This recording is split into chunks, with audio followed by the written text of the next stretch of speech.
Hello, everyone. My name is Rebecca Emanuel, and this presentation is for the FCC's auction design for spectrum rights.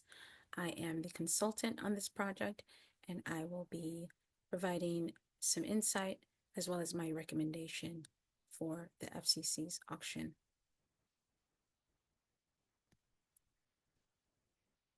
So the objective of this presentation is to meet the goals of the FCC, which is to generate and maximize revenue through an auction to sell their wireless spectrum rights.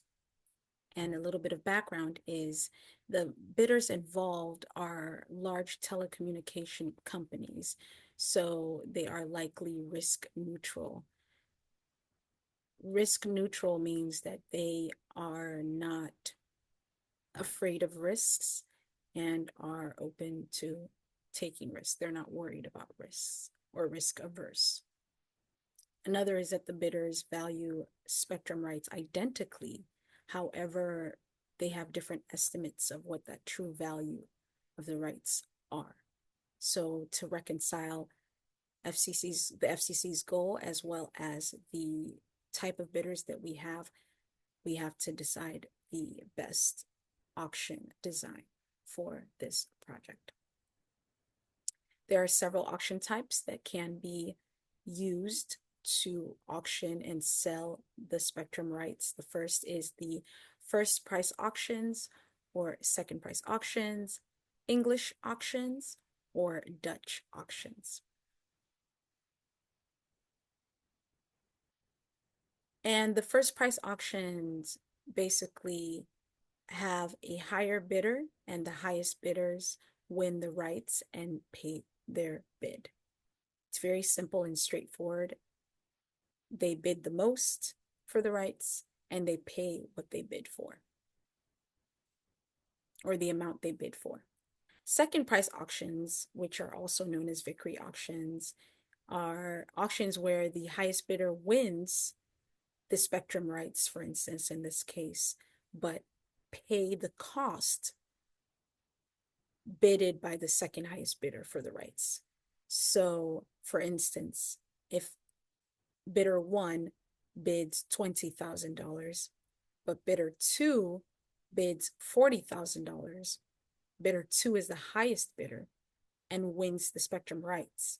But bidder two, who bid $40,000, instead ends up paying what bidder one bidded, which is $20,000 for the rights of the spectrum rights. English auctions are auctions where there's open bidding and the last bidder wins the rights to the product or services. And in this case, it would be spectrum rights, spectrum wireless rights. Finally, it's the Dutch auctions. The Dutch auctions are auctions where the prices drop until a bid is placed and that bidder wins the rights in this case. Based on the type of bidders that we have who are not risk averse and they're large telecommunication companies, and the goal of the FCC to maximize and generate revenue, our recommendation, or my recommendation, is the second price auction. And here is my rationale.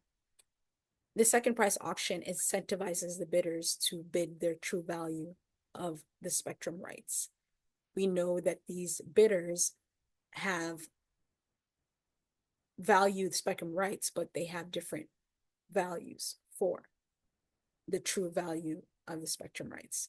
So by having the second price auction, bidders will be more encouraged to bid their true value for the spectrum rights. Secondly, it cuts down on possible strategic underbidding or bid shading that might have been the case if, for instance, the first price auction is used. That way, bidders don't just bid low costs to ensure that they don't pay that much money for the spectrum rights. Thirdly, it ensures that more honest bids lead to better allocation of spectrum rights. because the people that are bidding for it, these spectrum rights, are paying for the true value of these rights. The goal of revenue generation and maximization is met by the second price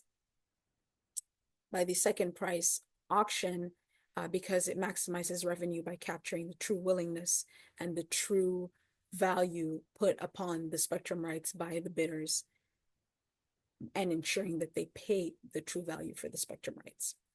Unlike first price auctions, which may result in underbidding, where bidders want to keep costs low so they can benefit from the sale, second price auctions ensure that higher revenues are generated by encouraging truth-telling behavior and actions of the bidders.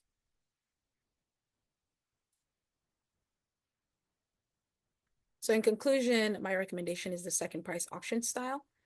And the reasoning for that is it would be optimal for the FCC's goals.